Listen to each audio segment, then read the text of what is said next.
শাশুড়ি মা চলে এসেছে।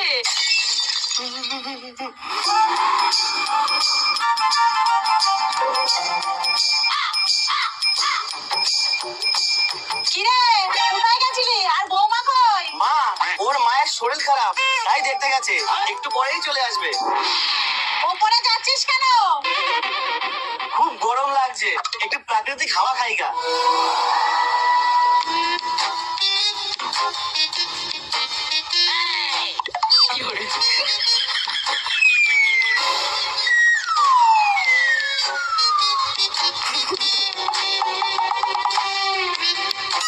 ও তুমি এসেছো, আসো আসো। জানো মা বোনের বাড়ি থেকে চলে এসেছে। ও